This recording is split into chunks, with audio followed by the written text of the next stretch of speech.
ਸਵਾਗਤ। ਮੈਂ ਹਰਜਿੰਦਰ ਸਿੰਘ ਰੰਧਾਵਾ, ਤੁਸੀਂ ਦੇਖ ਰਹੇ ਹੋ ਪੰਜਾਬ ਟੈਲੀਵਿਜ਼ਨ ਔਰ ਮੇਰੇ ਨਾਲ ਨੇ ਸੀਨੀਅਰ ਜਰਨਲਿਸਟ ਰਾਜੀਵ ਭਾਸਕਰ। ਭਾਸਕਰ ਸਾਹਿਬ ਵੈਲਕਮ। बहुत बहुत शुक्रिया रंधावा जी। ਭਾਸਕਰ ਸਾਹਿਬ, ਪ੍ਰਸ਼ਾਂਤ ਕਿਸ਼ੋਰ ਨੂੰ ਚੋਣਾਂ ਦਾ ਚਾਣਕਿਆ ਮੰਨਿਆ ਜਾਂਦਾ ਹੈ ਔਰ ਨਵਜੋਤ ਸਿੰਘ ਸਿੱਧੂ ਨੂੰ ਬਾਗੀ ਸਿਆਸਤਦਾਨ। ਇਹਨਾਂ ਦੋਨਾਂ ਦਾ ਸੁਮੇਲ, ਤੇ ਜੇ ਇਹਨੂੰ ਤੁਸੀਂ ਵਾਇਆ ਦਿੱਲੀ ਵੇਖਣਾ ਹੋਵੇ ਜਾਂ ਪੱਛਮੀ ਬੰਗਾਲ ਤੋਂ, ਨੂੰ ਅਰਥ ਵੱਡੇ ਵੱਡੇ ਸਮਝ ਆਉਣ ਲੱਗਣਗੇ ਔਰ ਪੰਜਾਬ ਦੀ ਰਾਜਨੀਤੀ 'ਚ ਨਿੱਤ ਦੀ ਚੱਕ ਤਹਲ ਵੀ ਸਮਝ ਆਉਣ ਲੱਗ ਜੂਗੀ। ਮੈਂ ਆਪਣੇ ਦੋਸਤਾਂ ਨੂੰ ਥੋੜੀ ਦੇਰ ਲਈ ਸਾਡੇ ਨਾਲ ਰੁਕਣ ਲਈ ਕਹੂੰਗਾ ਕਿ ਤੁਸੀਂ ਆਪਣੀ ਰਾਏ ਜ਼ਰੂਰ ਰੱਖਿਓ ਔਰ ਆਪਣਾ ਪੱਖ ਪੇਸ਼ ਕਰਿਓ ਇਹਦੇ ਵਿੱਚ, ਜਾਂ ਜੋ ਤੁਸੀਂ ਸਮਝੇ ਕਿ ਜੇਕਰ ਦੇਸ਼ ਦੀ ਰਾਜਨੀਤੀ ਵਿੱਚ ਪ੍ਰਸ਼ਾਂਤ ਕਿਸ਼ੋਰ ਮੋਦੀ ਔਰ ਰਾਹੁਲ ਗਾਂਧੀ ਦੇ ਖਿਲਾਫ ਕੋਈ ਤੀਜੀ ਧਿਰ ਬਣਾਉਣ ਦੀ ਕੋਸ਼ਿਸ਼ ਨੇ ਔਰ ਮਮਤਾ ਬੈਨਰਜੀ ਦੀ ਪਾਰਟੀ ਦੇ ਵਿੱਚ ਮੇਘਾਲਿਆ ਤੋਂ ਲੈ ਕੇ ਗੋਆ ਤੇ ਫਿਰ ਹਰਿਆਣੇ ਦੇ ਵਿੱਚ ਅਸ਼ੋਕ ਤੰਵਰ ਵਰਗੇ ਲੋਕਾਂ ਦਾ ਸ਼ਾਮਲ ਹੋਣਾ ਔਰ ਇੱਕ ਨਵੀਂ ਤਰ੍ਹਾਂ ਦੀ ਰਾਜਨੀਤੀ ਦੇ ਉਭਾਰ ਨੂੰ ਪੰਜਾਬ ਦੀ ਚੱਕਥਲ ਨਾਲ ਜੋੜੋਗੇ ਤਾਂ ਅਰਥ ਵੱਡੇ ਹੁੰਦੇ ਦਿਸਣਗੇ। ਜਦੋਂ ਰਾਹੁਲ ਗਾਂਧੀ ਨਾਲ ਪ੍ਰਸ਼ਾਂਤ ਕਿਸ਼ੋਰ ਟੇਢੇ ਨਜ਼ਰ ਆਉਂਦੇ ਇਹ ਕਹਿ ਕੇ ਕਿ ਦਹਾਕਿਆਂ ਤੱਕ ਬੀਜੇਪੀ ਕਿਤੇ ਨਹੀਂ ਜਾਣ ਵਾਲੀ, ਤੇ ਉਸੇ ਵੇਲੇ ਹੀ ਦੇਸ਼ ਦੀ ਰਾਜਨੀਤੀ ਵਿੱਚ ਇਹ ਤੀਜੀ ਧਿਰ ਉੱਗਣ ਲੱਗਦੀ ਆ, ਤਾਂ ਉਹਦੇ ਕਈ ਅਰਥ ਸਾਹਮਣੇ ਆਉਂਦੇ ਆ। ਕੇਜਰੀਵਾਲ ਤਾਂ ਕੱਲ ਮੁਹਾਲੀ ਵਿੱਚ ਰੌਲਾ ਰੱਪਾ ਜਿਹੜਾ ਪਿਆ ਔਰ ਉਹਨਾਂ ਨੇ ਸਾਫ਼ ਲਫ਼ਜ਼ਾਂ 'ਚ ਆਪਣੀ ਲੋਕਲ ਲੀਡਰਸ਼ਿਪ ਨੂੰ ਕਹਿਤਾ ਕਿ ਅਹੁਦਿਆਂ ਦੀ ਆਸ ਨਾ ਰੱਖੋ, ਜਾਣਾ ਤਾਂ ਚਲੇ ਜਾਓ ਜੇ ਆਸ ਰੱਖਣੀ ਹੈ।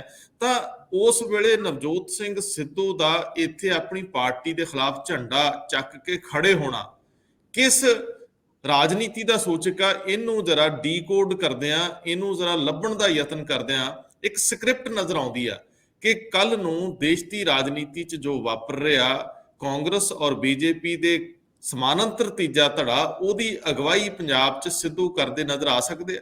ਕਿ ਸਿੱਧੂ ਨਾਲ ਕੁਝ ਐਮਐਲਏ ਜਾ ਸਕਦੇ ਆ, ਇਲੈਕਸ਼ਨ ਤੋਂ ਪਹਿਲਾਂ ਇੱਕਦਮ ਹਵਾ ਬਦਲ ਸਕਦੀ ਆ। ਕੇਜਰੀਵਾਲ ਨਾਲ ਸਿੱਧੂ ਦੀ ਸਹਿਮਤੀ ਪ੍ਰਸ਼ਾਂਤ ਕਿਸ਼ੋਰ ਕਰਾ ਸਕਦੇ ਆ, ਕਿਉਂਕਿ ਸਿੱਧੂ, ਪ੍ਰਸ਼ਾਂਤ ਕਿਸ਼ੋਰ ਔਰ ਕੇਜਰੀਵਾਲ ਪਰਸਪਰ ਰਿਸ਼ਤਿਆਂ 'ਚ ਬੱਝੇ ਹੋਇਆ ਔਰ ਇਹਦੇ ਨਾਲ ਪੰਜਾਬ ਦੀ ਰਾਜਨੀਤੀ ਕਿਸ ਦਿਸ਼ਾ ਵਿੱਚ ਵਧੂਗੀ, ਇਹਦੇ ਤੇ ਗੱਲਬਾਤ ਕਰਾਂਗੇ। ਕਿ ਸਿੱਧੂ ਆਪਣੀ ਇਮੇਜ ਬਚਾ ਕੇ, ਆਪਣੀ ਪਾਰਟੀ ਦਾ ਵਿਰੋਧ ਕਰਕੇ, ਅਕਾਲੀਆਂ ਨੂੰ ਰਗੜੇ ਲਾ ਕੇ ਤੇ ਆਪਣੀ ਜਿਹੜੀ ਸਿੱਧੂ ਮਾਡਲ ਕਹਿ ਸਕਦੇ ਆ, ਪੰਜਾਬ ਮਾਡਲ, ਉਹਨੂੰ ਅੱਗੇ ਵਧਾਉਣ ਲਈ ਕਿਤੇ ਇਹੀ ਸਮੇਂ ਦੀ ਉਡੀਕ ਤਾਂ ਨਹੀਂ ਕਰ ਰਹੇ ਕਿ ਦਸੰਬਰ ਅਖੀਰ ਤੱਕ ਇੱਕ ਨਵੀਂ ਲਹਿਰ ਬਣ ਜੇ ਜਿਹੜੀ 2 ਹਫ਼ਤਿਆਂ ਦੇ ਵਿੱਚ ਮੁੜ ਕੇ ਸਾਰਿਆਂ ਨੂੰ ਕਲਾਵੇ 'ਚ ਲੈ ਲੇ ਔਰ ਇੱਕ ਨਵੀਂ ਤਰ੍ਹਾਂ ਦੀ ਰਾਜਨੀਤੀ ਦਾ ਆਗਾਜ਼ ਹੋ ਜੇ। ਭਾਸਕਰ ਸਾਹਿਬ, ਟੇਢਾ ਮਸਲਾ ਹੈ, ਹੁਣ ਇਹਦੇ ਤੇ ਚਾਨਣਾ ਪਾਓ ਕਿ ਸਕ੍ਰਿਪਟ ਕਿਵੇਂ ਦੀ ਹੋ ਸਕਦੀ ਹੈ ਤੇ ਇਹ ਕਿਸ ਦਿਸ਼ਾ ਨੂੰ ਜਾਊਗੀ। ਰੰਧਾਵਾ ਜੀ, ਅਗਰ ਤੁਸੀਂ ਪੂਰੇ ਦੇਸ਼ ਦੀ ਰਾਜਨੀਤੀ ਨੂੰ ਦੇਖੋ ਤੇ 2014 ਦੇ ਵਿੱਚ ਜਿਸ ਤਰੀਕੇ ਨਾਲ ਨਰਿੰਦਰ ਮੋਦੀ ਉਹਨਾਂ ਭਾਜਪਾ ਦੀ ਜਿੱਤ ਤੋਂ ਬਾਅਦ, ਭਾਵੇਂ ਉਹ ਐਨਡੀਏ ਦੀ ਸਰਕਾਰ ਸੀਗੀ, ਗਠਬੰਧਨ ਦੀ ਸਰਕਾਰ ਸੀ, ਭਾਜਪਾ ਨੂੰ ਪੂਰਨ ਰੂਪ ਨਾਲ ਸ਼ਾਇਦ ਆਪਣੇ ਆਪ ਵਿੱਚ ਬਹੁਮਤ ਨਹੀਂ ਮਿਲਿਆ ਸੀਗਾ, ਪਰ ਉਸ ਤੋਂ ਬਾਅਦ ਇੱਕ ਨਵੇਂ ਤਰੀਕੇ ਦੀ ਰਾਜਨੀਤੀ ਦੀ ਬੁਨਿਆਦ ਰੱਖੀ ਗਈ। ਉਸ ਨਵੀਂ ਰਾਜਨੀਤੀ ਦੇ ਵਿੱਚ ਨਵੇਂ ਸਮੀਕਰਨ ਨਿਕਲੇ। ਜਿਹੜੀ ਸ਼ਿਵ ਸੈਨਾ ਕਾਂਗਰਸ ਦੀ ਧੁਰ ਵਿਰੋਧੀ ਹੁੰਦੀ ਸੀ, ਉਹਨੇ ਕਾਂਗਰਸ ਦੇ ਨਾਲ ਮਿਲ ਕੇ ਮਹਾਰਾਸ਼ਟਰ ਦੇ ਵਿੱਚ ਸਰਕਾਰ ਬਣਾਈ ਔਰ ਕਦੀ ਕੋਈ ਵੀ ਪੋਲੀਟੀਕਲ ਐਕਸਪਰਟ ਇਸ ਗੱਲ ਨੂੰ ਸਮਝ ਨਹੀਂ ਪਾਇਆ ਕਿ ਜਿਹੜੀ ਹਿੰਦੂਤਵ ਦੀ ਰਾਜਨੀਤੀ ਸ਼ਿਵ ਸੈਨਾ ਕਰਦਾ ਰਿਹਾ ਔਰ ਹਮੇਸ਼ਾ ਕਾਂਗਰਸ ਦੇ ਉੱਤੇ ਇੱਕ ਇਲਜ਼ਾਮ ਲੱਗਦਾ ਸੀਗਾ ਕਿ ਹਿੰਦੂਤਵ ਦੀ ਰਾਜਨੀਤੀ ਦੇ ਖਿਲਾਫ ਉਹ ਚੱਲਦੇ ਨੇ, ਉਹਨਾਂ ਦੀ ਪਲੀਜ਼ ਆਲ ਵਾਲੀ ਪੋਲਿਟਿਕਸ ਹੈਗੀ ਹੈ ਤੇ ਦੋਨਾਂ ਨਾਲ ਮਿਲ ਜੁਲਣਾ। ਫਿਰ ਜਿਹੜਾ ਬੰਗਾਲ ਦੇ ਵਿੱਚ ਇਲੈਕਸ਼ਨ ਹੋਣੇ, ਉਹਨੇ ਤੇ ਪੰਜਾਬ ਕੀ ਪੂਰੇ ਦੇਸ਼ ਦੇ ਵਿੱਚ ਇੱਕ ਨਵੀਂ ਰਾਜਨੀਤੀ ਦੀ ਨੀਂਹ ਰੱਖਤੀ। ਹੁਣ ਤ੍ਰਿਪੁਰਾ ਲੈ ਲਓ, ਗੋਆ ਲੈ ਲਓ, ਮਨੀਪੁਰ ਲੈ ਲਓ, ਮੇਘਾਲਿਆ ਲੈ ਲਓ ਔਰ ਇੱਥੇ ਤੱਕ ਕਿ ਰਾਜਸਥਾਨ ਜਾਂ ਹੁਣ ਪੰਜਾਬ ਦੇ ਵਿੱਚ ਵੀ ਜਗਮੀਤ ਬਰਾੜ ਜਿਹੜੇ ਅੱਜ ਕੱਲ੍ਹ ਅਕਾਲੀ ਦਲ ਦੇ ਆਗੂ ਹੈਗੇ ਨੇ ਔਰ ਮੋੜ ਤੋਂ ਇਲੈਕਸ਼ਨ ਲੜ ਰਹੇ ਨੇ। ਤੁਹਾਨੂੰ ਯਾਦ ਹੋਏਗਾ ਪਿਛਲੇ ਇਲੈਕਸ਼ਨ ਦੇ ਵਿੱਚ ਇਹਨਾਂ ਨੇ ਵੀ ਤ੍ਰਿਣਮੂਲ ਕਾਂਗਰਸ ਜੁਆਇਨ ਕੀਤੀ ਸੀਗੀ, ਭਾਵੇਂ ਕੋਈ ਸਫਲਤਾ ਤੇ ਨਹੀਂ ਮਿਲੀ ਔਰ ਨਾ ਹੀ ਉਸ ਟਾਈਮ ਪੂਰੇ ਦੇਸ਼ ਦੇ ਵਿੱਚ ਇੱਦਾਂ ਦੇ ਕੋਈ ਸਮੀਕਰਨ ਸੀਗੇ ਜਿਹਦੇ ਵਿੱਚ ਮਮਤਾ ਬੈਨਰਜੀ ਨੂੰ ਤੀਜੀ ਧਿਰ ਵਜੋਂ ਦੇਖਿਆ ਜਾ ਸਕੇ। ਅੱਜ ਤੋਂ ਅਗਰ 3 ਸਾਲ ਪਹਿਲੇ ਤੁਸੀਂ ਗੱਲ ਕਰਦੇ ਤੇ ਲੱਗਦਾ ਐ ਸੀਗਾ ਕਿ ਜਦ ਕਦੀ ਅਕਾਲੀ ਦਲ ਭਾਜਪਾ ਛੱਡੇਗਾ ਤੇ ਫਿਰ ਉਹ ਭਾਵੇਂ ਉੱਤਰ ਪ੍ਰਦੇਸ਼ ਦੇ ਵਿੱਚ ਸਮਾਜਵਾਦੀ ਪਾਰਟੀ ਹੋਏ ਜਾਂ ਫਿਰ ਵੈਸਟ ਬੰਗਾਲ ਦੇ ਵਿੱਚ ਟੀਐਮਸੀ ਜਾਂ ਫਿਰ ਜਿਹੜੀ ਸ਼ਰਦ ਪਵਾਰ ਦੀ ਪਾਰਟੀ ਹੈਗੀ ਹੈ, ਉਹਨਾਂ ਦੇ ਨਾਲ ਐਨਸੀਪੀ ਦੇ ਨਾਲ ਜੁਆਇਨ ਕਰ ਸਕਦੇ ਨੇ। ਪਰ ਹੁਣ ਪ੍ਰਸ਼ਾਂਤ ਕਿਸ਼ੋਰ ਨੇ ਦੇਸ਼ ਦੇ ਵਿੱਚ ਇੱਕ ਨਵਾਂ ਸਮੀਕਰਨ ਤਿਆਰ ਕਰਨ ਦੀ ਕੋਸ਼ਿਸ਼ ਕੀਤੀ ਹੈ। ਭਾਵੇਂ ਪਹਿਲੇ ਇਹਦੀ ਪਹਿਲ ਸੀਗੀ ਕਿ ਸ਼ਾਇਦ ਕਾਂਗਰਸ ਦੀ ਲੀਡਰਸ਼ਿਪ ਦੇ ਵਿੱਚ ਇਹ ਇੱਕ ਨਵਾਂ ਸਮੀਕਰਨ ਤਿਆਰ ਹੋਏਗਾ, ਪਰ ਹੁਣ ਗੱਲ ਜੀ ਸਾਫ਼ ਹੋ ਚੁੱਕੀ ਹੈ। ਜਿਸ ਤਰੀਕੇ ਨਾਲ ਪਿਛਲੇ ਹਫ਼ਤੇ ਮੇਘਾਲਿਆ ਦੇ ਵਿੱਚ 12 ਐਮਐਲਏ ਛੱਡ ਕੇ ਟੀਐਮਸੀ ਜੁਆਇਨ ਕਰ ਗਏ, ਔਰ ਇੱਥੇ ਤੱਕ ਕਿ ਗੋਆ, ਜਿਹਦੇ ਵਿੱਚ ਪਿਛਲੇ ਇਲੈਕਸ਼ਨ ਦੇ ਵਿੱਚ ਕਾਂਗਰਸ ਇੱਕ ਮੈਜੋਰਿਟੀ ਦੇ ਰੂਪ ਵਿੱਚ ਸੀਗੀ, ਭਾਵੇਂ ਉਹਨਾਂ ਦੇ 2 ਐਮਐਲਏ ਛੱਡ ਕੇ ਜਦ ਭਾਜਪਾ ਨੇ ਆਪਣੀ ਸਰਕਾਰ ਬਣਾ ਲਈ ਸੀ, ਜੀ ਜੀ ਪਰ ਅੱਜ ਹਾਲਾਤ ਪੂਰੇ ਦੇਸ਼ ਦੇ ਵਿੱਚ ਐਦਾਂ ਦੇ ਹੈਗੇ ਆ, ਜਦ ਪ੍ਰਸ਼ਾਂਤ ਕਿਸ਼ੋਰ ਉਹਨਾਂ ਇਹ ਗੱਲ ਕਹਿ ਦਿੰਦੇ ਨੇ ਕਿ ਕਾਂਗਰਸ ਨੂੰ ਆਪਣੀ ਜਗ੍ਹਾ ਨੂੰ ਸਮਝਣਾ ਪਏਗਾ। ਹਜੇ ਕਾਂਗਰਸ ਦੇ ਕੋਲ ਇੰਨੀ ਕੋਈ ਪਾਵਰ ਨਹੀਂ ਹੈਗੀ ਜਿਹੜਾ ਉਹ ਮੋਦੀ ਦੇ ਖਿਲਾਫ ਇਲੈਕਸ਼ਨ ਲੜ ਕੇ ਜਿੱਤ ਸਕਣ। ਕਾਫੀ ਇੰਤਜ਼ਾਰ ਕਰਨਾ ਪਏਗਾ। ਉਸ ਇੰਤਜ਼ਾਰ ਨੂੰ ਘੱਟ ਕਰਨ ਵਾਸਤੇ ਨਵਾਂ ਆਗੂ, ਯਾਨੀ ਆਪਾਂ ਕਹੀਏ ਕਿ ਨਵੀਂ ਆਗੂ ਤ੍ਰਿਣਮੂਲ ਕਾਂਗਰਸ, ਉਹਨਾਂ ਨੂੰ ਪੰਜਾਬ ਦੇ ਨਾਲ ਆਪਾਂ ਕਨੈਕਸ਼ਨ ਜੋੜੀਏ ਕਿ ਪੰਜਾਬ ਦੇ ਵਿੱਚ ਜਿਸ ਤਰੀਕੇ ਦੇ ਹਾਲਾਤ ਨੇ, ਹੁਣ ਨਵਜੋਤ ਸਿੰਘ ਸਿੱਧੂ ਉਹਨਾਂ ਨੂੰ ਲੈ ਕੇ ਆਏ ਦਿਨ ਇਹ ਗੱਲਾਂ ਅਖਬਾਰਾਂ ਦੇ ਵਿੱਚ ਵੀ ਛਪਦੀਆਂ ਕਿ ਉਹ ਸ਼ਾਇਦ ਆਮ ਆਦਮੀ ਪਾਰਟੀ ਜੁਆਇਨ ਕਰ ਲੈਣਗੇ, ਕਿਉਂਕਿ ਜਿਸ ਤਰੀਕੇ ਨਾਲ ਉਹ ਆਪਣੇ ਹੀ ਨਵੇਂ ਬਣਾਏ ਮੁੱਖ ਮੰਤਰੀ ਦੀ ਆਲੋਚਨਾ ਪਬਲਿਕਲੀ ਕਰਦੇ ਨੇ ਔਰ ਉਹਨਾਂ ਦੇ ਕੀਤੇ ਹੋਏ ਕੰਮਾਂ ਨੂੰ ਨਕਾਰਦੇ ਨੇ। ਇਹਦੇ ਵਿੱਚ ਜ਼ਿਆਦਾਤਰ ਲੋਕ ਪੰਜਾਬ ਦੇ ਕਨਫਿਊਜ਼ ਨੇ ਕਿ ਨਵਜੋਤ ਸਿੰਘ ਸਿੱਧੂ ਅਗਰ ਕਾਂਗਰਸ ਦੇ ਵਿੱਚ ਉਹਨਾਂ ਦੀ ਗੱਲ ਨਹੀਂ ਬਣਦੀ, ਜੋ ਹਜੇ ਤੱਕ ਲੱਗ ਰਿਹਾ ਹੈ ਕਿ ਜਦ ਉਹ ਆਪਣੇ 13 ਪੁਆਇੰਟ ਦੀ ਗੱਲ ਕਰਦੇ ਨੇ, 13 ਪੁਆਇੰਟ ਦੇ ਏਜੰਡੇ ਦੀ ਗੱਲ ਕਰਦੇ ਨੇ, ਤੇ ਉਹ ਕਹਿੰਦੇ ਨੇ ਮੈਂ ਹਾਈ ਕਮਾਂਡ ਨੂੰ ਮਨਾਵਾਂਗਾ ਕਿ ਉਸ ਏਜੰਡੇ ਦੇ ਉੱਤੇ ਅਗਲੇ ਇਲੈਕਸ਼ਨ ਲੜੇ ਜਾਣ। ਯਾਨੀ ਇਲੈਕਸ਼ਨ ਦੇ ਵਿੱਚ 2 ਮਹੀਨੇ ਰਹਿ ਗਏ, ਪੀਪੀਸੀਸੀ ਪ੍ਰਧਾਨ ਬਣੇ ਉਹਨਾਂ ਨੂੰ 3-4 ਮਹੀਨੇ ਹੋ ਗਏ, ਹਜੇ ਤੱਕ ਉਹ ਆਪਣੀ ਹਾਈ ਕਮਾਂਡ ਨੂੰ ਉਹਨਾਂ 13 ਪੁਆਇੰਟ ਦੇ ਉੱਤੇ ਮਨਾਉਣ ਦੇ ਵਿੱਚ ਅਸਫਲ ਰਹੇ ਨੇ ਕਿ ਅਗਲੀ ਆਉਣ ਵਾਲੀ ਚੋਣਾਂ ਦੇ ਵਿੱਚ ਉਹ 13 ਪੁਆਇੰਟ ਦਾ ਹੀ ਇੱਕ ਪੂਰਾ ਮੈਨੀਫੈਸਟੋ ਤਿਆਰ ਕੀਤਾ ਜਾਏ। ਯਾਨੀ ਅਗਰ ਗੱਲ 13 ਪੁਆਇੰਟ ਦੀ ਨਹੀਂ, ਗੱਲ 13 ਪੁਆਇੰਟ ਦੇ ਨਾਲ ਉਹ ਸਿੱਧੂ ਮੈਨੀਫੈਸਟੋ ਦੇ ਰੂਪ ਵਿੱਚ ਪੇਸ਼ ਕੀਤਾ ਜਾਏਗਾ, ਕਿਉਂਕਿ ਜਿੰਨੀ ਵੀ ਪੰਜਾਬ ਮਾਡਲ ਦੀ ਹਜੇ ਤੱਕ ਸਿੱਧੂ ਉਹਨਾਂ ਨੇ ਗੱਲ ਕੀਤੀ ਹੈ ਉਹ ਕਾਂਗਰਸ ਦੇ ਮਾਡਲ ਤੋਂ ਵੱਖਰਾ ਹੈ। ਦੂਜੇ ਪਾਸੇ ਚੰਨੀ ਉਹਨਾਂ ਜਿਹੜੀ ਗੱਲ ਕਰਦੇ ਨੇ ਕਿ ਚੰਨੀ ਮਾਡਲ ਹੀ ਪੰਜਾਬ ਦੇ ਸਮੱਸਿਆਵਾਂ ਦਾ ਹੱਲ ਕਰ ਸਕਦਾ ਹੈ। ਤੀਜੇ ਪਾਸੇ ਕੇਜਰੀਵਾਲ ਉਹਨਾਂ ਦਿੱਲੀ ਮਾਡਲ ਦੀ ਗੱਲ ਕਰਦੇ ਨੇ। ਚੌਥੇ ਪਾਸੇ ਸੁਖਬੀਰ ਬਾਦਲ ਉਹਨਾਂ 13 ਨੁਕਾਤੀ ਪ੍ਰੋਗਰਾਮ ਲੈ ਕੇ ਆਏ ਨੇ, ਪਤਾ ਨਹੀਂ ਕੀ ਉਹਨਾਂ ਨੇ ਫ੍ਰੀ ਦਿੱਤਾ ਸੀਗਾ ਲੋਕਾਂ ਨੂੰ, ਔਰ ਕਿਹਾ ਜਾਂਦਾ ਹੈ ਕਿ ਵੀ ਉਹਦੇ ਉੱਤੇ ਆਧਾਰਿਤ ਹੀ ਜਿਹੜਾ ਕੇਜਰੀਵਾਲ ਨੇ 1000 ਰੁਪਏ ਮਹਿਲਾਵਾਂ ਨੂੰ ਦੇਣ ਦੀ ਗੱਲ ਕੀਤੀ ਹੈ। ਉਸ ਤੋਂ ਪਹਿਲੇ ਸੁਖਬੀਰ ਬਾਦਲ ਉਹਨਾਂ ਵੀ ਆਪਣੇ 13 ਨੁਕਾਤੀ ਪ੍ਰੋਗਰਾਮ ਦੇ ਵਿੱਚ ਕੁਝ 2000 ਰੁਪਏ ਦੀ ਇਦਾਂ ਦੀ ਹੀ ਗੱਲ ਕਰ ਚੁੱਕੇ ਸੀਗੇ। ਹੁਣ ਐਂਟਰੀ ਹੁੰਦੀ ਹੈ ਟੀਐਮਸੀ ਦੀ, ਉਹ ਕਿਸ ਤਰ੍ਹਾਂ ਹੁੰਦੀ ਹੈ? ਉਹ ਜਿਹੜੀ ਸਕ੍ਰਿਪਟ ਵਾਲੀ ਗੱਲ ਕੀਤੀ ਹੈ ਨਾ ਰੰਧਾਵਾ ਜੀ, ਉਹ ਸਕ੍ਰਿਪਟ ਨੂੰ ਸਮਝਣ ਦੀ ਲੋੜ ਹੈ। ਜੇ ਸਿੱਧੂ ਉਹਨਾਂ ਆਪ ਦੀ ਪਾਰਟੀ ਦੇ ਵਿੱਚ ਹੀ ਆਪ ਦੇ ਮੁੱਖ ਮੰਤਰੀ ਦੀ ਆਏ ਦਿਨ ਆਲੋਚਨਾ ਕਰ ਰਹੇ ਨੇ ਔਰ ਉਹ ਆਲੋਚਨਾ ਮੁੱਦਿਆਂ ਤੇ ਆਧਾਰਿਤ ਹੈਗੀ ਔਰ ਉਹ ਗੱਲ ਕਹਿੰਦੇ ਵੀ ਹੈਗੇ ਔਰ ਗੱਲ ਸਹੀ ਵੀ ਹੈਗੀ ਹੈ। ਜਿਨ੍ਹਾਂ ਮੁੱਦਿਆਂ ਤੇ ਕੈਪਟਨ ਅਮਰਿੰਦਰ ਸਿੰਘ ਨੂੰ ਹਟਾਇਆ ਗਿਆ, 75-25 ਦੀ ਗੱਲ ਸੀ ਜਾਂ ਹੋਰ ਗੱਲਾਂ ਸੀਗੀ, ਉਹਨਾਂ ਗੱਲਾਂ ਦੇ ਉੱਤੇ ਅੱਜ ਵੀ ਸਰਕਾਰ ਜਿਹੜੀ ਨਵੀਂ ਚੰਨੀ ਸਰਕਾਰ ਬਣੀ ਹੈ ਔਰ ਕੁਝ ਨਹੀਂ ਕਰ ਪਾ ਰਹੀ। ਔਰ ਕਿਉਂ ਨਹੀਂ ਕਰ ਪਾ ਰਹੀ ਜਦ ਕਿ ਕੀਤਾ ਜਾ ਸਕਦਾ ਹੈ? ਉਹਦੇ ਪਿੱਛੇ ਹਾਈ ਕਮਾਂਡ ਦਾ ਕੋਈ ਏਜੰਡਾ ਹੈਗਾ ਜਾਂ ਫਿਰ ਜਾਣਬੁੱਝ ਕੇ ਸਿੱਧੂ ਉਹਨਾਂ ਨੂੰ ਆਪਣੇ ਏਜੰਡੇ ਤੋਂ ਪਿੱਛੇ ਲੈ ਕੇ ਜਾਣ ਵਾਲੀ ਗੱਲ ਕਰਕੇ ਇਹ ਕੀਤਾ ਜਾ ਰਿਹਾ ਹੈ? ਚਲੋ ਇਹ ਤੇ ਹੁਣ 2-4 ਦਿਨਾਂ 'ਚ, ਹਫ਼ਤੇ 'ਚ, 10 ਦਿਨਾਂ ਦੇ ਵਿੱਚ ਜਦ ਸਿੱਧੂ ਮਰਨ ਵੜ ਤੇ ਬੈਠਣਗੇ ਉਹ ਗੱਲ ਸਾਫ਼ ਹੋ ਜਾਏਗੀ। ਪਰ ਦੂਜੇ ਪਾਸੇ ਸੁਖਬੀਰ ਬਾਦਲ ਉਹਨਾਂ ਡਰੇ ਜੇ ਲੱਗਦੇ ਨੇ, ਕਿਉਂਕਿ ਸੁਖਬੀਰ ਬਾਦਲ ਉਹਨਾਂ ਵੀ ਮਮਤਾ ਬੈਨਰਜੀ ਜਦ ਉੱਥੇ ਮੁੱਖ ਮੰਤਰੀ ਦੀ ਸਹੁੰ ਚੱਕ ਰਹੀ ਸੀਗੀ, ਉੱਥੇ ਜਾ ਕੇ ਉਹਨਾਂ ਨੇ ਵੀ ਉਸ ਸਟੇਜ ਨੂੰ ਸ਼ੇਅਰ ਕੀਤਾ ਸੀ, ਚਾਹੇ ਉਹਨਾਂ ਦੇ ਫਾਦਰ ਸਾਹਿਬ ਹੀ ਸੀਗੇ ਬਾਦਲ ਸਾਹਿਬ ਨੇ।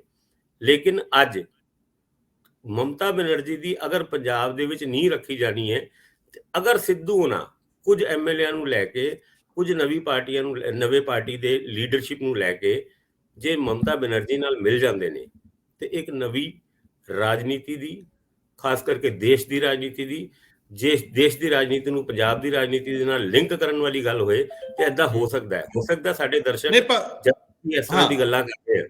ਜੀ ਜੀ ਜੀ, ਤੁਸੀਂ ਠੀਕ ਕਹਿ ਰਹੇ ਹੋ ਕਿ ਦਰਸ਼ਕਾਂ ਦੇ ਮਨ 'ਚ ਭਰਮ ਹੋ ਸਕਦਾ। ਹਾਂ, ਲੇਕਿਨ ਤੇ ਸਾਡੇ ਦਰਸ਼ਕ ਸਾਨੂੰ ਕਹਿਣਗੇ ਵੀ ਇਹ ਪਤਾ ਨਹੀਂ ਕਿਹੜੀ ਗੱਲਾਂ ਕਰਦੇ ਨੇ ਔਰ ਗੱਲਾਂ ਕਿੱਥੋਂ ਆ ਰਹੀਆਂ ਤੇ ਕਿੱਥੇ ਜਾ ਰਹੀ ਹੈ। ਰੂਟ ਮੈਪ, ਰੋਡ ਮੈਪ ਨਹੀਂ ਸਮਝ ਆ ਰਿਹਾ ਲੋਕਾਂ ਨੂੰ। ਲੋਕ ਕਨਫਿਊਜ਼ ਨੇ। ਲੋਕ ਇਸ ਮੁੱਦੇ ਦੇ ਉੱਤੇ ਵੀ ਕਨਫਿਊਜ਼ ਨੇ ਕਿ ਇਹ ਹੋ ਕੀ ਰਿਹਾ ਹੈ। ਇਹਦੇ ਚ ਭਾਸਕਰ ਸਾਹਿਬ ਮੈਂ ਥੋੜਾ ਜਿਹਾ ਕਲੀਅਰ ਕਰ ਦਿਆਂ, ਤੁਸੀਂ ਬਹੁਤ ਠੀਕ ਲਾਈਨ ਪਕੜੀ ਹੈ। ਸਵਾਲ ਇਹ ਹੈ ਕਿ ਜੇਕਰ ਤੁਸੀਂ ਇਸ ਰੋਲ ਘਚੋਲੇ ਨੂੰ ਨਿਖੇੜ ਕੇ ਵੇਖੋਗੇ, ਉਹ ਸਾਇੰਸ ਵਿੱਚ ਕਹਿੰਦੇ ਹੁੰਦੇ ਆ ਕਿ ਕਿਸੇ ਚੀਜ਼ ਨੂੰ ਸਮਝਣ ਲਈ ਪਹਿਲਾਂ ਉਹਨੂੰ ਬ੍ਰੇਕ ਕਰ ਲਓ, ਭਾਵੇਂ ਕੋਈ ਸ਼ਬਦ ਹੀ ਹੋਵੇ ਉਹਨੂੰ ਵੰਡ ਲਓ ਸ਼ਬਦਾਂ ਦੇ ਵਿੱਚ ਫਰਦਰ ਤੇ ਫਿਰ ਉਹਨੂੰ ਸਮਝੋ। ਮੈਨੂੰ ਇੰਝ ਲੱਗਦਾ ਹੈ ਕਿ ਜਦੋਂ G23 ਵਾਲਾ ਮਾਮਲਾ ਆਉਂਦਾ ਹੈ, ਉਸ ਤੋਂ ਬਾਅਦ ਜਦੋਂ ਇੱਕ ਪਾਸੇ ਸ਼ਰਦ ਪਵਾਰ ਤੋਂ ਲੈ ਕੇ ਮਮਤਾ ਬੈਨਰਜੀ ਤੱਕ ਔਰ ਸਾਰਿਆਂ ਨੂੰ ਪ੍ਰਸ਼ਾਂਤ ਕਿਸ਼ੋਰ ਇਕੱਠਿਆਂ ਕਰਨ ਦੀ ਕੋਸ਼ਿਸ਼ ਕਰ ਰਹੇ ਸੀ, ਉਦੋਂ ਕਾਂਗਰਸ ਨੂੰ ਸਭ ਤੋਂ ਵੱਡੀ ਧਿਰ ਵਜੋਂ ਉਹਨਾਂ ਨੇ ਅੰਕਿਆ ਸੀਗਾ। ਗੱਲਬਾਤ ਵੀ ਅੱਗੇ ਵੱਧ ਗਈ, ਫਿਰ ਪਰਿਵਾਰ ਦੇ ਵਿੱਚ ਆਉਣਾ ਜਾਣਾ ਸ਼ੁਰੂ ਹੋ ਗਿਆ ਪ੍ਰਸ਼ਾਂਤ ਕਿਸ਼ੋਰ ਦਾ। ਫਿਰ ਉਹ ਇੱਕਦਮ ਆਉਂਦੇ ਆ ਤੇ ਉਹ ਕਹਿੰਦੇ ਆ ਕਿ ਰਾਹੁਲ ਗਾਂਧੀ ਐਵੇਂ ਭਰਮ ਚ ਨੇ, ਅਜੇ ਕਈ ਸਾਲਾਂ ਤੱਕ ਬੀਜੇਪੀ ਨੂੰ ਹਟਾਇਆ ਨਹੀਂ ਜਾ ਸਕਦਾ।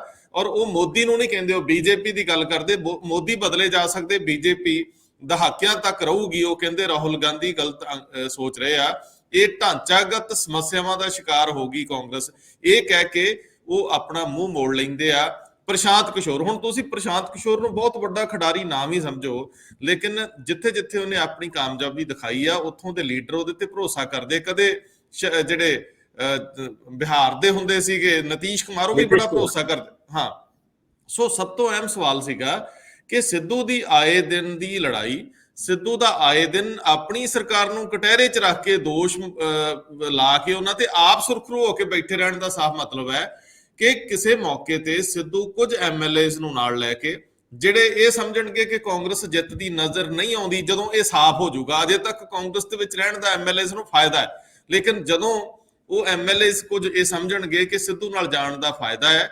ਔਰ ਦੂਜੀ ਗੱਲ ਕਿ ਸਿੱਧੂ ਨਾ ਕੇਜਰੀਵਾਲ ਨਾਲ ਜਾਣਗੇ ਜਾਂ ਸ਼ਾਇਦ ਮਮਤਾ ਨਾਲ ਜਾਣਗੇ, ਸਿੱਧੂ ਲੋਕਲ ਪੱਧਰ ਦੇ ਉੱਤੇ ਇੱਕ ਧੜਾ ਕਾਇਮ ਕਰਨਗੇ ਤੇ ਫਿਰ ਕੇਜਰੀਵਾਲ ਦੀ ਪਾਰਟੀ ਨਾਲ ਔਰ ਮਮਤਾ ਬੈਨਰਜੀ ਉਹਨਾਂ ਨੂੰ ਸਪੋਰਟ ਕਰਨ। ਮਮਤਾ ਬੈਨਰਜੀ ਦਾ ਕੋਈ ਖਾਸ ਆਧਾਰ ਪੰਜਾਬ 'ਚ ਹੈ ਨਹੀਂ, ਤ੍ਰਿਣਮੂਲ ਕਾਂਗਰਸ ਦੇ ਨਾਂ ਥੱਲੇ ਪੰਜਾਬ ਦੇ ਕਲਚਰ ਦੇ ਨਜ਼ਰੀਓਂ ਕੋਈ ਫਾਇਦਾ ਹੋਣ ਵਾਲਾ ਨਹੀਂ। ਨਾ ਮਮਤਾ ਬੈਨਰਜੀ ਦੀ ਪਾਰਟੀ ਦੀਆਂ ਇੱਥੇ ਜੜ੍ਹਾਂ ਲੱਗਣੀਆਂ, ਭਾਵੇਂ ਸਿੱਧੂ ਉਹਦੇ ਪ੍ਰਧਾਨ ਵੀ ਬਣ ਜਾਣ, ਪਰ ਸਿੱਧੂ ਇੱਕ ਵੱਖਰਾ ਢਾਂਚਾ ਕਾਇਮ ਕਰਕੇ ਸਿੱਧੂ ਮਾਡਲ ਪੇਸ਼ ਕਰਨਗੇ, ਜਿਹਨੂੰ ਉਹ ਪੰਜਾਬ ਮਾਡਲ ਕਹਿੰਦੇ ਆ।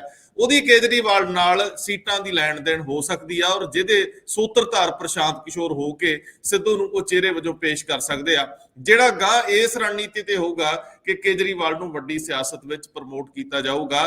ਇਹ ਰਣਨੀਤੀਕਾਰ ਦੀ ਘਾੜਤ ਤਾਂ ਬੜੀ ਸਾਫ਼ ਹੈ, ਔਰ ਸਿੱਧੂ ਸੇਫ ਹੋ ਕੇ ਗੇਮ ਖੇਡਦੇ ਪਏ ਆ, ਇਹ ਵੀ ਨਜ਼ਰ ਆ ਰਿਹਾ। ਲੇਕਿਨ ਇਹਨੇ ਕਦੋਂ ਸਿਰੇ ਚੜ੍ਹਨਾ, ਇਹ ਆਉਂਦੇ ਦਿਨਾਂ ਨੂੰ ਵੇਖਣ ਵਾਲੀ ਗੱਲ ਆ। ਹੁਣ ਮੈਨੂੰ ਇੱਥੇ ਦੱਸੋ ਕਿ ਜੇ ਮੰਨ ਲਓ ਇੰਜ ਵਾਪਰਦਾ ਤੇ ਪੰਜਾਬ ਦੀ ਸਥਿਤੀ ਕਿਹੋ ਜਿਹੀ ਹੁੰਦੀ ਆ, ਕਿਉਂਕਿ ਸਾਰੀਆਂ ਹੀ ਕਟਹਿਰੇ 'ਚ ਆ ਗਈਆਂ।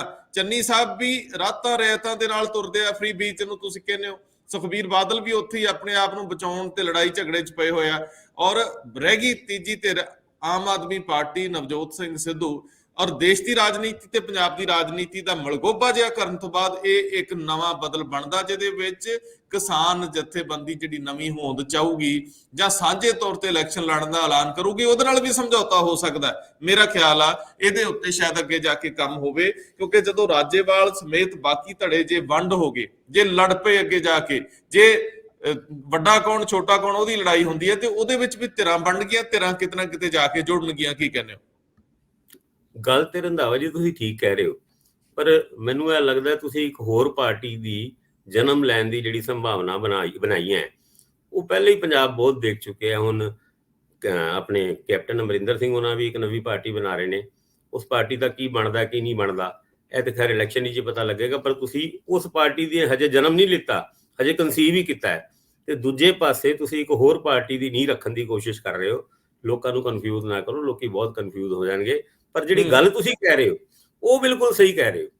ਦੇਸ਼ ਦੀ ਰਾਜਨੀਤੀ ਦੇ ਵਿੱਚ ਜੇ ਨਵਜੋਤ ਸਿੰਘ ਸਿੱਧੂ ਉਹਨਾਂ ਆਪਣੇ ਮੁੱਦਿਆਂ ਦੇ ਉੱਤੇ ਅੜ ਕੇ ਲੜ ਕੇ ਉਸ ਪਾਰਟੀ ਤੋਂ ਵੱਖਰੇ ਹੋਣ ਦੀ ਕੋਸ਼ਿਸ਼ ਕਰਦੇ ਆ, ਜਾਂ ਉਸ ਪਾਰਟੀ ਦੇ ਵਿੱਚ ਉਹਨਾਂ ਦੇ ਖਿਲਾਫ ਕੋਈ ਐਕਸ਼ਨ ਲੈਣ ਦੀ ਤਿਆਰੀਆਂ ਹੁੰਦੀਆਂ, ਪਰ ਉਹਦੇ ਵਿੱਚ ਨਵਜੋਤ ਸਿੰਘ ਸਿੱਧੂ ਜੇ ਮੁੱਦਿਆਂ ਤੇ ਖੜੇ ਹੁੰਦੇ ਨੇ ਔਰ ਆਪਣੀ ਵੱਖਰੀ ਪਾਰਟੀ ਬਣਾ ਕੇ, ਇੱਥੇ ਇੱਕ ਝੋਲ ਹੈਗਾ। ਜਦ ਆਪਾਂ ਕਹਿੰਦੇ ਆ ਕਿ ਨਵਜੋਤ ਸਿੰਘ ਸਿੱਧੂ ਆਪਣੀ ਵੱਖਰੀ ਪਾਰਟੀ ਬਣਾਉਣਗੇ, ਨਵਜੋਤ ਸਿੰਘ ਸਿੱਧੂ ਇਮਾਨਦਾਰ ਆਦਮੀ ਨੇ। ਇਮਾਨਦਾਰ ਬੰਦੇ ਨਾਲ ਬਹੁਤੇ ਬੰਦੇ ਜੁੜਦੇ ਨਹੀਂ ਹੁੰਦੇ, ਕਾਰਨ ਰਾਜਨੀਤੀ ਦੇ ਵਿੱਚ ਤੁਸੀਂ ਕਿਸੇ ਦੇ ਨਾਲ ਵੀ ਕੁਝ ਜੁੜਦੇ ਹੋ ਤੇ ਤੁਹਾਡੇ ਫਾਈਨੈਂਸ਼ੀਅਲ ਆਰਥਿਕ ਹਿੱਤ ਹੁੰਦੇ ਨੇ, ਜਿਹਦੇ ਕਰਕੇ ਤੁਸੀਂ ਅੱਗੇ ਵਧਣਾ ਚਾਹੁੰਦੇ ਹੋ। ਤੇ ਸਿੱਧੂ ਦੇ ਨਾਲ ਅੱਗੇ ਵਧਣ ਵਿੱਚ ਲੋਕੀ ਆਰਥਿਕ ਹਿੱਤਾਂ ਨੂੰ ਭੁੱਲ ਕੇ ਵੱਧ ਪਾਣਗੇ? ਮੈਨੂੰ ਲੱਗਦਾ ਨਹੀਂ, ਕਿਉਂਕਿ ਰਾਜਨੀਤੀ ਦੇ ਵਿੱਚ ਅਦਰਵਾਈਜ਼ ਇਹ ਘਾਟੇ ਦਾ ਸੌਦਾ ਰਾਜਨੀਤੀ ਦਾ। ਐਮਐਲਏ ਬਣਨ ਵਾਸਤੇ ਤੁਹਾਨੂੰ 2-4 ਕਰੋੜ ਰੁਪਏ ਖਰਚਣੇ ਪੈਂਦੇ ਨੇ, ਇੰਨੀ ਤਨਖਾਹ ਨਹੀਂ। ਤੁਸੀਂ ਚਾਹ ਪਿਆਉਂਦੇ ਹੋ, ਸ਼ਗਨਾਂ ਰੋਜ਼ ਤੁਹਾਡੀ ਵਿਆਹ ਸ਼ਾਦੀਆਂ ਕੌਂਸਟੀਚੁਐਂਸੀ 'ਚ ਹੁੰਦੀ ਹੈ, ਜਿੰਨੀ ਐਮਐਲਏ ਨੂੰ ਤਨਖਾਹ ਮਿਲਦੀ ਆ ਉਸ ਤੋਂ 10 ਗੁਣਾ ਤੇ ਉਹਦਾ ਮਹੀਨੇ ਦਾ ਖਰਚਾ ਹੀ ਹੈ। ਏਦਾਂ ਦੇ ਆਧਾਰ ਦੇ ਵਿੱਚ ਇਮਾਨਦਾਰ ਬੰਦੇ ਨਾਲ ਜੁੜਨ ਵਾਲਿਆਂ ਦੀ ਕਿੰਨੀ ਸੰਖਿਆ ਹੋਏਗੀ? ਹਾਂ, ਜਿੱਤਣ ਵਾਸਤੇ ਜੁੜਨ ਵਾਲਿਆਂ ਦੀ ਸੰਖਿਆ ਜੁੜ ਸਕਦੀ ਹੈ। ਜੇ ਨਵਜੋਤ ਸਿੰਘ ਸਿੱਧੂ ਆਪਣੇ ਏਜੰਡੇ ਦੇ ਉੱਤੇ ਅੜ ਕੇ ਇਲੈਕਸ਼ਨ ਲੜਦਾ ਹੈ ਤੇ ਲੋਕ ਇਸ ਗੱਲ ਨੂੰ ਅਗਰ ਸਮਝਦੇ ਨੇ ਤੇ ਇੱਕ ਵੱਡਾ ਹੁੰਗਾਰਾ ਮਿਲ ਸਕਦਾ ਹੈ। ਕਿਉਂਕਿ ਜਦ ਅਸੀਂ ਕੈਪਟਨ ਅਮਰਿੰਦਰ ਸਿੰਘ ਉਹਨਾਂ ਦੀ ਪੋਲਿਟਿਕਸ ਦੀ ਗੱਲ ਕਰਦੇ ਹਾਂ ਤੇ ਕੈਪਟਨ ਅਮਰਿੰਦਰ ਸਿੰਘ ਉਹਨਾਂ ਨੂੰ ਇਹ ਗਲਤਫਹਿਮੀ ਹੈ ਕਿ ਸ਼ਾਇਦ ਲੋਕ ਉਹਨਾਂ ਦੇ ਨਾਲ ਹਜੇ ਵੀ ਜੁੜੇ ਨੇ। ਅਗਰ ਉਹਨਾਂ ਨੇ 4.5 ਸਾਲ ਦੇ ਵਿੱਚ, ਭਾਵੇਂ ਉਹ ਕਲੇਮ ਕਰਦੇ ਨੇ 92% ਮੈਨੀਫੈਸਟੋ ਦੇ ਪੁਆਇੰਟਸ ਪੂਰੇ ਕਰਤੇ, ਪਰ ਕਦੀ ਲੋਕਾਂ ਨੂੰ ਜਾ ਕੇ ਪੁੱਛਿਆ ਜਾਏ, ਲੋਕਾਂ ਤੋਂ ਸਰਵੇ ਕੀਤਾ ਜਾਏ, ਤੇ ਮੈਨੂੰ ਲੱਗਦਾ ਹੈ ਕਿ ਉਹ 33 ਨੰਬਰ ਲੈਣਾ ਵੀ ਉਹਨਾਂ ਵਾਸਤੇ ਬੜਾ ਔਖਾ ਹੋ ਜਾਏਗਾ। ਜੀ ਉਸ ਆਧਾਰ ਦੇ ਉੱਤੇ ਹੀ ਉਹਨਾਂ ਦੀ ਪਾਰਟੀ ਦੇ ਪ੍ਰੋਸਪੈਕਟਸ ਦੀ ਗੱਲ ਕਰਦੇ ਹੋਏ ਅਕਸਰ ਅਸੀਂ ਇਹ ਗੱਲ ਕਰਦੇ ਹਾਂ ਕਿ ਬਹੁਤ ਵੱਡਾ ਹੁੰਗਾਰਾ ਕੈਪਟਨ ਅਮਰਿੰਦਰ ਸਿੰਘ ਨੂੰ ਆਉਣ ਵਾਲੇ ਦਿਨਾਂ ਦੇ ਵਿੱਚ ਪੋਲਿਟਿਕਸ ਦੇ ਵਿੱਚ ਨਹੀਂ ਮਿਲਣਾ। ਉੱਥੇ ਅਗਰ ਨਵਜੋਤ ਸਿੰਘ ਸਿੱਧੂ ਦੀ ਗੱਲ ਕਰਦੇ ਹਾਂ, ਹੁੰਗਾਰਾ ਤੇ ਮਿਲ ਸਕਦਾ ਹੈ, ਪਰ ਇਹ ਟੋਲਾ ਇਕੱਠਾ ਕਿੱਦਾਂ ਹੋਏਗਾ? ਇੱਕ ਇਮਾਨਦਾਰ ਬੰਦੇ ਦੇ ਝੰਡੇ ਥੱਲੇ ਕਿੰਨੇ ਕੁ ਇਮਾਨਦਾਰ ਬੰਦੇ ਇਕੱਠੇ ਹੋ ਸਕਦੇ ਨੇ? ਇਹ ਬੜੀ ਇੱਕ ਵੱਡੀ ਕਵਾਇਦ ਹੈ। ਇਸ ਕਵਾਇਦ ਵਾਸਤੇ 2-3 ਮਹੀਨੇ ਘੱਟ ਹੈਗੇ ਨੇ, ਹੁਣ ਦੇਰ ਹੋ ਚੁੱਕੀ ਹੈ। ਪਰ ਹਜੇ ਨਵਜੋਤ ਸਿੰਘ ਸਿੱਧੂ ਦਾ ਆਪਣੇ ਮੁੱਦਿਆਂ ਦੇ ਉੱਤੇ ਅੜਨਾ, ਔਰ ਅਗਰ ਕੋਈ ਵੱਖਰੀ ਪਾਰਟੀ ਬਣਾ ਕੇ ਆਮ ਆਦਮੀ ਪਾਰਟੀ ਦੇ ਨਾਲ ਕੋਈ ਅਲਾਈਅੰਸ ਕਰਨਾ ਤੇ ਗਾਂ ਜਾ ਕੇ TMC ਦੇ ਨਾਲ ਰਲਣਾ, ਇਹ ਸਿੱਧੀ ਗੱਲ ਸਮਝ ਤੇ ਆ ਰਹੀ ਹੈ, ਪਰ ਇੰਪਲੀਮੈਂਟੇਸ਼ਨ ਇਹਦੀ ਕਿੱਦਾਂ ਹੋਏਗੀ ਉਹਦੇ ਵਿੱਚ ਇੱਕ ਆਮ ਆਦਮੀ ਵਾਸਤੇ ਤੇ ਬਹੁਤ ਹੀ ਮੁਸ਼ਕਿਲ ਹੈ ਇਹ ਗੱਲ ਸਮਝਣਾ ਕਿ ਕਿੱਥੋਂ ਪੰਜਾਬ ਦੀ ਰਾਜਨੀਤੀ ਸ਼ੁਰੂ ਹੋ ਕੇ ਤੇ ਕਿੱਥੇ ਜਾਏਗੀ। ਇਹ ਨਦੀਆਂ ਨਾਲੇ ਸਮੁੰਦਰ ਵਿੱਚ ਜਾਣਗੇ ਤੇ ਸਮੁੰਦਰ ਬੈਠਾ ਵੈਸਟ ਬੰਗਾਲ ਵਿੱਚ, ਔਰ ਵੈਸਟ ਬੰਗਾਲ ਜਾਂਦੇ ਜਾਂਦੇ ਕਿਤੇ ਸੁੱਕ ਨਾ ਜਾਣ। ਆ ਵੀ ਹਾਲਾਤ ਦੇਖਣ ਦੀ ਗੱਲ ਹੈਗੀ ਹੈ। ਪਰ ਨਹੀਂ, ਮੈਂ ਭਾਸਕਰ ਸਾਹਿਬ, ਮੈਂ ਤੁਹਾਨੂੰ ਰੋਕ ਲਿਆ, ਉਹਦੇ ਲਈ ਮਾਫੀ। ਮੈਂ ਸ਼ਬਦ ਨੂੰ ਮੈਂ ਵਾਂਗ ਨਾ ਲਿਓ, ਇਹ ਕੋ ਹੰਕਾਰ ਦਾ ਸੂਚਕ ਨਹੀਂ। ਐਵੇਂ ਜਮਾ ਤਕੀਆ ਕਲਾਮ ਬਣ ਗਿਆ, ਬਥੇਰਾ ਲਾਈਦਾ ਗਲੋਂ ਨਹੀਂ ਲੈਂਦਾ। ਪਰ ਭਾਸਕਰ ਸਾਹਿਬ, ਮਮਤਾ ਬੈਨਰਜੀ ਇੱਕ ਆਈਕਨ ਹੋ ਸਕਦੇ ਆ ਫਾਈਟਰ ਵਜੋਂ। ਮੈਂ ਬਾਰ-ਬਾਰ ਕਹਿ ਰਿਹਾ ਕਿ ਜਿਹੜੀ ਹਿੰਦੀ ਭਾਸ਼ੀ ਹੋਣਾ ਬੜਾ ਅਹਿਮ ਸਵਾਲ ਆ। ਦੇਸ਼ ਦੀ ਰਾਜਨੀਤੀ ਵਿੱਚ ਸ਼ਾਇਦ ਕੇਜਰੀਵਾਲ ਜ਼ਿਆਦਾ ਅੱਗੇ ਜਾ ਕੇ ਫਿੱਟ ਬੈਠੂਗਾ ਜੇਕਰ ਪ੍ਰਸ਼ਾਂਤ ਕਿਸ਼ੋਰ ਨੇ ਇਹ ਗੇਮ ਨੂੰ ਅੱਗੇ ਵਧਾ ਲਿਆ। ਵੈਸੇ ਇਹਦੇ 'ਚ ਸਰਮਾਇਆ ਬੜਾ ਇਨਵੋਲਵ ਆ। ਪ੍ਰਸ਼ਾਂਤ ਕਿਸ਼ੋਰ ਕਦੋਂ ਤੱਕ ਮੋਦੀ ਦੇ ਖਿਲਾਫ ਲੜਾਈ ਲੜ ਪਾਉਂਦੇ ਆ ਜਾਂ ਭਾਰਤੀ ਜਨਤਾ ਪਾਰਟੀ ਦੇ ਖਿਲਾਫ ਖੜੇ ਰਹਿੰਦੇ ਆ, ਔਖਾ ਕਾਫੀ ਟਫ ਕੰਮ ਆ। ਲੇਕਿਨ ਜੇ ਹੁਣ ਤੱਕ ਦੀ ਰਾਜਨੀਤੀ ਇਹ ਕਹਿੰਦੀ ਆ, ਤਾਂ ਫਿਰ ਇੱਕ ਰਾਜਨੀਤੀ ਇਹ ਵੀ ਕਹਿੰਦੀ ਆ ਕਿ ਸਟੇਟ ਬੜੀ ਸਰਮਾਏਦਾਰ ਹੁੰਦੀ ਆ ਤੇ ਉਹਦਾ ਬੜਾ ਆਪਣਾ ਜਾਲ ਹੁੰਦਾ। ਕਿਤੇ ਪ੍ਰਸ਼ਾਂਤ ਕਿਸ਼ੋਰ ਉਹਨਾਂ ਲਈ ਤਾਂ ਨਹੀਂ ਕੰਮ ਕਰ ਰਹੇ ਕਿ ਸਾਰੇ ਪਾਸੇ ਇੰਨੀਆਂ ਵੰਡੀਆਂ ਪੈ ਜਾਣ ਕਿ ਵੋਟਾਂ ਇੰਨੀ ਹਿੱਸਿਆਂ 'ਚ ਵੰਡ ਜਾਣ ਕਿ ਜਿਹੜੇ ਉੱਪਰਲੀ ਧਿਰ ਆ ਉਹਨੂੰ ਕੋਈ ਨੁਕਸਾਨ ਹੀ ਨਾ ਹੋਵੇ। ਬੀਜੇਪੀ ਦੇ 24 'ਚ ਵਾਪਸ ਆਉਣ ਦਾ ਹਥਿਆਰ ਵਜੋਂ ਵੀ ਕੰਮ ਹੋ ਸਕਦਾ ਹੈ। ਅੱਜ ਕੱਲ ਕੋਈ ਪਤਾ ਨਹੀਂ ਲੱਗਦਾ ਕੌਣ ਕਿਹਦੇ ਨਾਲ ਜੁੜ ਗਿਆ। ਚੱਲ ਆਪਾਂ ਇਹਨੂੰ ਛੱਡ ਦਿੰਦੇ ਹਾਂ। ਭਾਸਕਰ ਸਾਹਿਬ, ਹੁਣ ਮੇਨ ਮੁੱਦਾ ਕੀ ਆ? ਤੁਸੀਂ ਕੱਲ ਮੁਹਾਲੀ ਦੇ ਵਿੱਚ, ਕੱਲ ਦੀ ਗੱਲ ਆ ਸ਼ਾਇਦ, ਜਦੋਂ ਕੇਜਰੀਵਾਲ ਬੋਲਦੇ ਸੀ, ਉੱਥੇ ਫਿਰ ਰੌਲਾ ਪੈ ਗਿਆ। ਹੁਣ ਦੇਖੋ, ਇਹ ਵੀ ਕੁਝ ਚੀਜ਼ਾਂ ਸਮਝਣ ਵਾਲੀਆਂ। ਉੱਥੇ ਰੌਲਾ ਜ਼ਿਆਦਾ ਪੈ ਗਿਆ ਔਰ ਉਹ CM ਫੇਸ ਦੀ ਗੱਲ ਹੋਣ ਲੱਗੀ। ਪਹਿਲਾਂ 3 ਫੇਸ ਅੱਗੇ ਉਹ ਕਹਿੰਦੇ ਜੀ, ਇੱਕ ਬਜ਼ੁਰਗ ਉੱਠਿਆ, ਉਹ ਕਹਿੰਦਾ ਹਰਪਾਲ ਚੀਮਾ ਦੇ ਦਿਓ, ਸਾਨੂੰ ਕੋਈ ਮੁਸ਼ਕਿਲ ਨਹੀਂ, ਸਾਨੂੰ ਤੁਸੀਂ ਭਾਵੇਂ ਭਗਵੰਤ ਮਾਨ ਦੇ ਦਿਓ। ਉਹ 3 ਨਾਂ ਲੈ ਲੈਂਦੇ ਜੀ, ਉਹਦੇ ਵਿੱਚ ਉਹ ਅਮਨ ਅਰੋੜੇ ਦਾ ਨਾਂ ਵੀ ਲੈਂਦੇ ਆ। ਉਸ ਤੋਂ ਬਾਅਦ ਥੱਲੇ ਵਰਕਰ ਫਿਰ ਨਾਅਰੇਬਾਜ਼ੀ ਕਰਦੇ ਆ, ਭਗਵੰਤ ਮਾਨ ਨੂੰ ਚਿਹਰਾ ਐਲਾਨਣ ਦੀ ਗੱਲ ਕਰਦੇ ਆ। ਤੇ ਮੁੱਖ ਮੰਤਰੀ ਦਿੱਲੀ ਵਾਲੇ ਕੇਜਰੀਵਾਲ ਸਾਹਿਬ ਇਹ ਕਹਿੰਦੇ ਸੁਣੇ ਗਏ ਕਿ ਦੇਖੋ, ਇੱਥੇ ਤਾਂ ਸੇਵਾ ਕਰਨ ਲਈ ਆਓ, ਜੇ ਕਿਸ ਨੂੰ ਅਹੁਦਿਆਂ ਦਾ ਲਾਲਚ ਉਹਨੇ ਜਾਣਾ ਚਲੇ ਜਾਓ, ਸਾਨੂੰ ਇਹ ਮੰਤਰੀ ਸੰਤਰੀ ਬਣਾਉਣ ਵਾਲੀ ਗੱਲ ਨਾ ਪੁੱਛੋ, ਇੱਥੇ ਤਾਂ ਪੰਜਾਬ ਬਚਾਉਣ ਦੀ ਗੱਲ ਆ। ਮਤਲਬ ਇੱਕ ਤਰ੍ਹਾਂ ਨਾਲ ਉਹਨਾਂ ਲੀਕ ਮਾਰਤੀ ਕਿ ਮੈਂ ਦਬਾਅ 'ਚ ਨਹੀਂ ਆਉਣਾ, ਮੇਰੇ ਇਰਾਦੇ ਕੋਈ ਹੋਰ ਆ। ਜੇਕਰ ਤੁਸੀਂ ਉਹ ਗੱਲ ਨੂੰ ਖਾਰਜ ਵੀ ਕਰਦੇ ਹੋ ਕਿ ਸਿੱਧੂ ਇਸ ਮੌਕੇ ਤੇ ਕੋਈ ਪਾਰਟੀ ਬਣਾ ਲੈਣ, ਪਰ ਜੇ ਪ੍ਰਸ਼ਾਂਤ ਕਿਸ਼ੋਰ ਔਰ ਕੇਜਰੀਵਾਲ ਇੱਕੋ ਸਫੇ ਤੇ ਨੇ, ਪਿਛਲੀ ਇਲੈਕਸ਼ਨ ਕੇਜਰੀਵਾਲ ਦੀ ਪ੍ਰਸ਼ਾਂਤ ਕਿਸ਼ੋਰ ਨੇ ਲੜ ਕੇ ਦਿੱਤੀ ਆ, ਰਣਨੀਤੀ ਦੇ ਨਜ਼ਰੀਏ ਤੋਂ, ਪ੍ਰਚਾਰ ਮੁਹਿੰਮ ਦੇ ਨਜ਼ਰੀਏ ਤੋਂ। ਤੇ ਤੁਹਾਨੂੰ ਯਾਦ ਹੈ ਕਿ ਨਵਜੋਤ ਸਿੰਘ ਸਿੱਧੂ ਨੇ ਵੀ ਕਿਹਾ ਸੀ ਕਿ ਮੈਨੂੰ 60 ਤੋਂ ਵੱਧ ਵਾਰ ਉਹਦੇ ਫੋਨ ਆਏ ਜਾਂ ਮੈਨੂੰ ਮਿਲੇ, ਜਿੰਜ ਦੀ ਗੱਲ ਉਹਨਾਂ ਕੀਤੀ ਸੀ ਪ੍ਰਸ਼ਾਂਤ ਕਿਸ਼ੋਰ ਬਾਰੇ। ਜੇਕਰ ਕਿਤੇ ਤੀਜਾ ਬੰਦਾ ਬਹਿ ਕੇ ਇਹਨਾਂ 'ਚ ਗੱਲ ਮੁਕਾ ਗਿਆ, ਇਹ ਬੜਾ ਇਨਵਰਟਡ ਕਾਮਾ 'ਚ ਲੈਣ ਵਾਲੀ ਗੱਲ ਹੈ ਕਿ ਜੇ ਕਿਤੇ ਤੀਜਾ ਬੰਦਾ, ਅਜੇ ਤੱਕ ਗੱਲ ਸਿੱਧੀ ਕੇਜਰੀਵਾਲ ਔਰ ਸਿੱਧੂ 'ਚ ਹੋਈ ਹੈ 2017 'ਚ ਇਲੈਕਸ਼ਨ ਤੋਂ ਪਹਿਲਾਂ, ਜੇ ਕੋਈ ਤੀਜਾ ਬੰਦਾ ਸੌਦਾ ਕਰਾ ਗਿਆ ਕਿ ਹੁਣੇ ਅਨਾਉਂਸ ਕਰੋ, ਪ੍ਰੋਮਿਸ ਕਰੋ, ਕੁਝ ਲਿਖਤੀ ਕਰ ਲਓ। ਵੈਸੇ ਸਿਆਸਤ ਵਿੱਚ ਕੁਝ ਵੀ ਲਿਖਤੀ ਨਹੀਂ ਹੁੰਦਾ, ਵੀ ਚਿਹਰਾ ਇਹੀ ਹੋਊਗਾ, ਇਹਨੂੰ ਲੈਟ ਆਨ ਨਹੀਂ ਕੀਤਾ ਜਾਊਗਾ ਸਿੱਧੂ ਨੂੰ। ਤੇ ਸਿੱਧੂ ਨੂੰ ਜਦੋਂ ਕਾਂਗਰਸ ਦੇ ਵਿੱਚ ਸੰਭਾਵਨਾਵਾਂ ਪੂਰੀਆਂ ਹੀ ਮੁੱਕਦੀਆਂ ਲੱਗੀਆਂ ਵੀ ਹੁਣ ਕੱਖ ਨਹੀਂ, ਤਾਂ ਮੇਰਾ ਖਿਆਲ ਉਦੋਂ ਜਿਹੜਾ ਪੰਜਾਬ ਖੜੋਤ ਦਾ ਸ਼ਿਕਾਰ ਆ ਇਸ ਵੇਲੇ ਚੋਣ ਲਿਹਾਜ਼ ਦੇ ਨਜ਼ਰੀਏ ਤੋਂ, ਹਵਾ ਦਾ ਰੁੱਖ ਕਿਸੇ ਵੱਲ ਨਹੀਂ। ਪਹਿਲੀ ਵਾਰੀ ਸ਼ਾਇਦ ਪੰਜਾਬ ਦੀ ਸਿਆਸਤ ਵਿੱਚ ਹੋ ਰਿਹਾ ਕਿ ਕੁਝ ਪਤਾ ਨਹੀਂ ਲੱਗ ਰਿਹਾ ਕਿਸੇ ਨੂੰ ਕਿ ਹਵਾ ਦਾ ਰੁੱਖ ਕਿੱਧਰ ਆ। ਕਾਂਗਰਸ ਥੋੜੀ ਜਿਹੀ ਉੱਪਰ ਲੱਗਦੀ ਆ ਦੂਜਿਆਂ ਦੇ ਮੁਕਾਬਲੇ, ਉਹ ਵੀ ਸਿੱਧੂ ਦੇ ਰੌਲੇ ਰੱਪੇ ਕਰਕੇ, ਕਿਉਂਕਿ ਮੁੱਦੇ ਕਾਇਮ ਆ। ਲੇਕਿਨ ਜੇਕਰ ਸਿੱਧੂ ਨਿਕਲ ਜਾਂਦੇ ਆ, ਹਵਾ ਦਾ ਰੁਖ ਮਹੀਨੇ ਦੇ ਵਿੱਚ ਨਹੀਂ, 10 ਦਿਨਾਂ ਨਹੀਂ, 5 ਦਿਨਾਂ 'ਚ ਹੀ ਬਦਲ ਜਾਂਦਾ, ਲਾਲਾ ਹੋ ਜਾਂਦੀ ਹੈ ਪੰਜਾਬ 'ਚ, ਮੰਨ ਲਓ। ਤੇ ਕੇਜਰੀਵਾਲ ਨੂੰ ਜ਼ਬਰਦਸਤ ਹੁੰਗਾਰਾ ਮਿਲ ਸਕਦਾ ਸਿੱਧੂ ਦੇ ਨਾਂ ਤੇ। ਸਿੱਧੂ ਕਿਉਂਕਿ ਕਹਿ ਰਿਹਾ ਕਿ ਮੈਂ ਫ੍ਰੀ ਬੀਜ ਦੀ ਗੱਲ ਨਹੀਂ ਕਰਦਾ, ਜੋ ਦੇਣਾ ਪਹਿਲਾਂ ਜੇਬ 'ਚ ਹੋਵੇ ਫਿਰ ਦੇ ਸਕਦੇ ਨਾ, ਤੁਸੀਂ ਕਿੱਥੋਂ ਲਿਆ ਕੇ ਦਓਗੇ।